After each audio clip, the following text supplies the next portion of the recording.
Continuez, maître. Merci, Monsieur le Président. J'aurais d'énormes difficultés à prendre la parole à la suite de mon confrère qui vient d'être apprécié par Monsieur le Président Dadis. Mais je vais aussi m'efforcer. Monsieur le Président, merci de m'avoir donné la parole. J'ai quelques questions à poser à Monsieur le capitaine Dadis Camara. Mon capitaine, pouvez-vous me dire quel était le rôle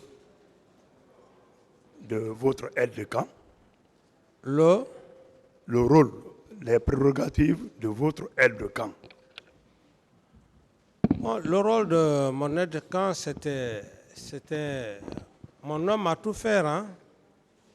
C'était mon homme à tout faire, la planification, les hommes, la sortie, mon homme à tout faire. D'accord. C'était votre homme à tout faire. Et quel était le rôle d'un commandant de régiment?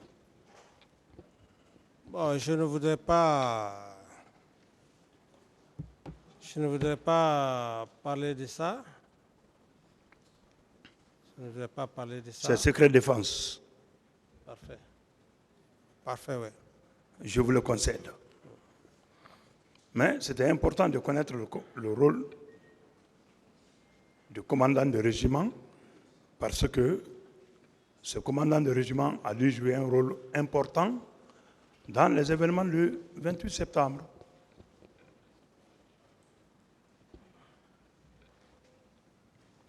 Ici, vous pouvez juste prenez juste un commandant qui gère une unité dans ce sens. Bon. Mon capitaine, quand est-ce que vous avez été informé par vos différents canaux d'information, les ministres, les proches, que M. Marcel était aussi parti au stade?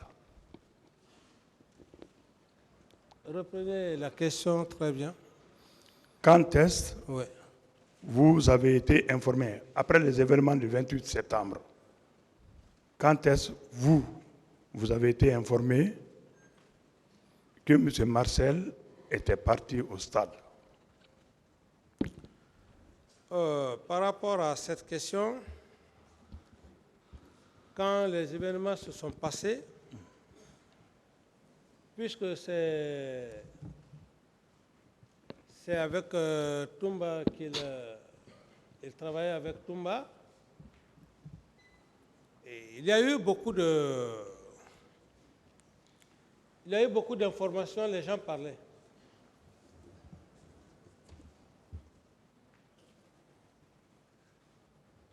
Non.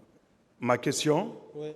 est de savoir à quel moment vous avez été informé que M. Marcel aussi était parti au stade le jour des événements du 28 septembre. Non, à ce niveau-là, c'est le cas de Toumba, qu'on m'a dit, nommément, il est parti au stade. Et là, j'étais vraiment furieux. J'étais furieux et je me suis dit, les éléments avec lesquels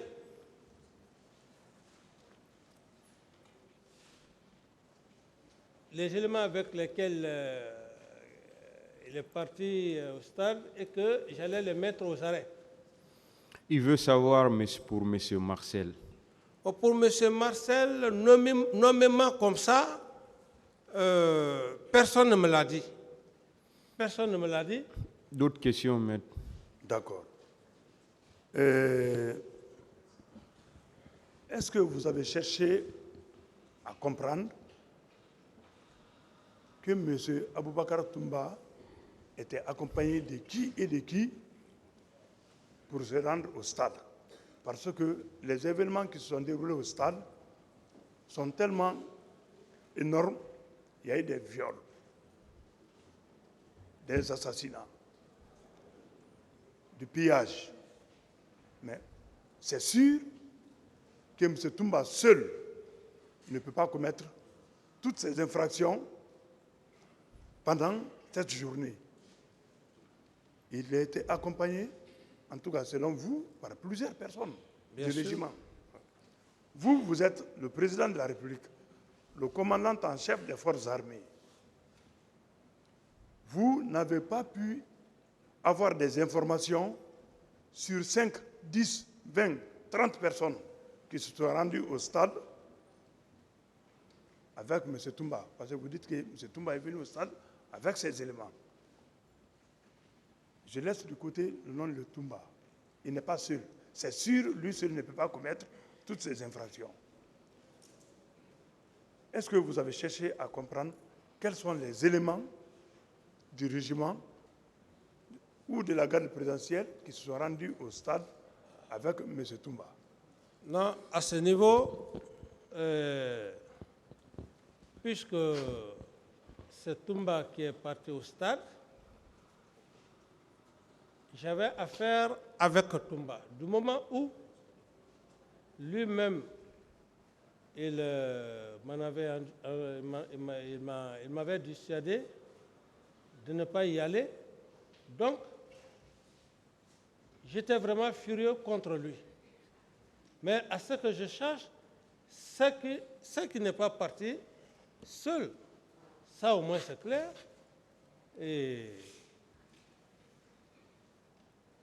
si vous posez la question, c'est lui seul qui sait quels sont les éléments avec lesquels il est parti.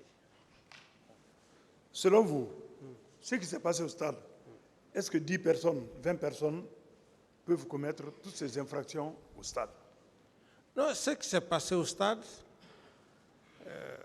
on ne peut pas donner un nombre on ne peut pas estimer un nombre. Mais ce qui reste clair, c'est qu'il y a eu vraiment des cas de mort. Alors, et dans cette situation, dire qu'il y avait tel nombre, je ne saurais le dire en toute sincérité. D'accord. Merci bien, Monsieur le Président. Et, Monsieur le Président d'Alice, vous avez dit ici que M. Aboubakar Sidiki Toumba était très armé. Vous dites? Qu'il était très armé. Oui. Raison pour laquelle vous avez renoncé à son arrestation. Oui, dès après le stade, oui. Oui, dès après le stade. Oui. M. Pivi a dit dans cette salle qu'il avait décidé d'arrêter M. Toumba. Et dans votre bureau, M. Toumba a même pleuré. Vous êtes intervenu pour dire à Pivi, non, il faut le laisser. Entre les deux versions, parce que quelqu'un qui pleure, c'est qu'il est faible, il est vulnérable. Quelqu'un qui est faible, c'est que M. Pivi pouvait l'arrêter. Selon M. Pivi, c'est vous qui l'avez dit non, il ne faut pas l'arrêter. Que selon monsieur? M. Pivi a dit que M. Toumba a pleuré dans son bureau. Oui, mais la question précise maintenant, la question, je veux savoir, entre ce que M. Pivi a dit et ce que vous avez dit ici dans cette salle. En disant quoi? Vous avez dit que vous ne pouvez pas arrêter M. Toumba, qu'il était très armé. Oui, ça allait causer d'autres dégâts. C'est ce que j'ai dit, mais il ne faudrait pas qu'on soit en contradiction. J'ai dit que, suivez mon maître, j'ai dit que je voulais l'arrêter. Mais puisqu'il était puissamment armé, voyant ça, j'ai essayé de faire appel à la communauté internationale. Mais parallèlement à ça, Claude Pivi, lui, il ne savait pas, comment dirais-je, que moi j'avais pris cette décision de faire appel à la communauté internationale. Alors, au moment où Claude Pivi est venu dans ma chambre, par rapport à l'événement maintenant que vous racontez, c'est comme ça que ça s'est passé. C'est là où je me suis levé, j'ai dit non, il ne faut pas l'arrêter. Parce que moi, j'avais déjà fait appel à la communauté internationale. Donc, M. Toumba a pleuré dans votre bureau. Mais qu'est-ce que vous voulez que je dise, maître? Non, je veux savoir, est-ce qu'il a pleuré dans votre bureau? Ça s'est passé comme ça? Ça s'est passé comme ça. Quelqu'un qui est puissamment armé, dont vous, le président de la République, vous créez même son arrestation.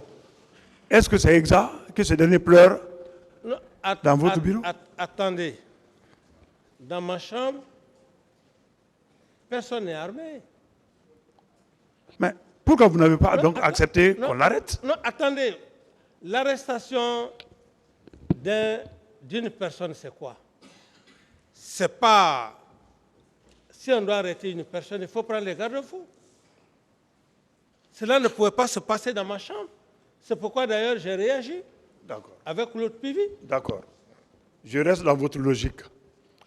Vous avez envisagé d'arrêter M. Toumba parce qu'il est l'auteur de ce qui s'est passé au stade.